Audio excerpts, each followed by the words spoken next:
Hello and welcome to the Chronicles from a Caribbean Cubicle podcast.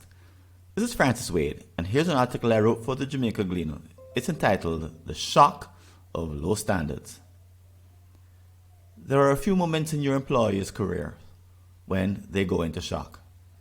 However, it's not because too much is demanded of them. In fact, it's the very opposite. In prior columns, I shared what sometimes happens when a recent college graduate joins the full-time workforce. Coming from an education system with extreme demands and standards, they encounter a rude surprise. Individual efforts to excel are attacked by one's peers. At the same time, their management rewards vague, dubious achievements. Unfortunately, most newcomers fall right into place, frittering away whatever fresh energy they once had. They become like everyone else. Comfort becomes the paramount goal. In fact, some firms set making employees comfortable as an all-important concern. Not surprisingly, this is very opposite of the way people relate to each other in high-performing organizations. For example, military boot camp is designed to expose raw recruits to an environment of impossibly high standards as quickly as possible. This immersion is intended to surprise them, to provide a shock. When it's done well, it isn't sadistic or destructive. The best rise up to meet the challenge while others are excluded. I'm sure, at some point in history, a well-intended general experimented with a more comfortable path to basic military training, only to see it rejected. Why? A battlefield is no place to discover that your colleagues are more interested in saving their skins than bravely following the mission. The truth is, society doesn't admire someone who, quote, seeks my own comfort above all else, unquote. However, this is a low standard that many companies promote during the onboarding stage. But that's not the only instance where the battle is lost. Here are 3 additional episodes in employees' careers which could be carefully crafted to show excellence. Number 1, their first meeting. Sharon, a new employee, bustles into her first meeting to ensure she's not late.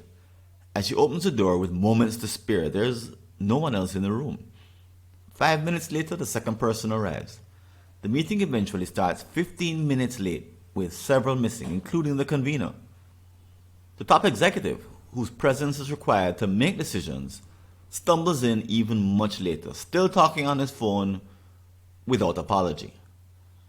This everyday scenario teaches Sharon to surrender her college standard of arriving 10 minutes before others to sit in the front row. Instead, she's encouraged to join a sloppy, mediocre majority. Number 2, their first project.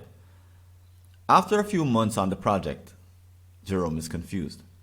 He can't define the mission, and the last 2 status meetings have been cancelled. While he continues working on his deliverables, his manager has never asked for an update. With extra energy and bandwidth, he turns his efforts to a startup, a side hustle he has launched with friends. That feels more real for some reason, even though not a single penny has been earned. Number 3, their first promotion. Fred was just promoted to the executive suite. While HR makes sure that all frontline employees have their annual performance reviews, their advice is ignored at this level. He discovers that the managing director has been too busy for several years to schedule feedback discussions. She seems happier giving out random public big ups to low-level staff than having substantial confronting conversations with her direct reports.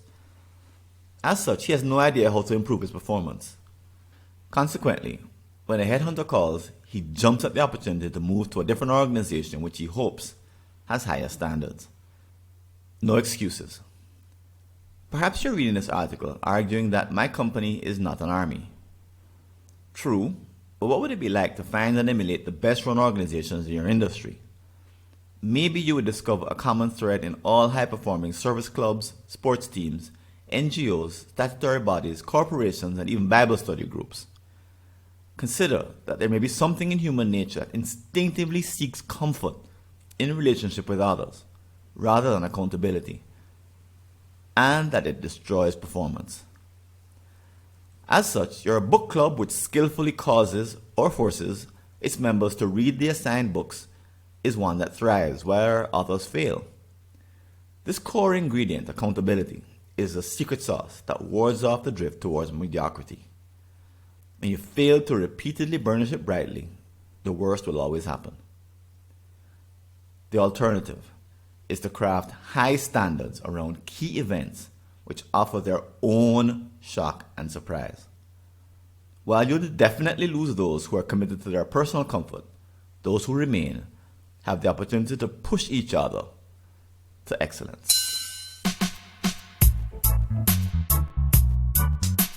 Thanks for listening. Do you have an unsolved problem in your Caribbean company related to strategy, productivity, engagement, or business process improvement? Just visit a searchable listing of all my prior articles and you may be able to help yourself to a fresh line of thinking. Go to blog.fwconsulting.com or see the show notes.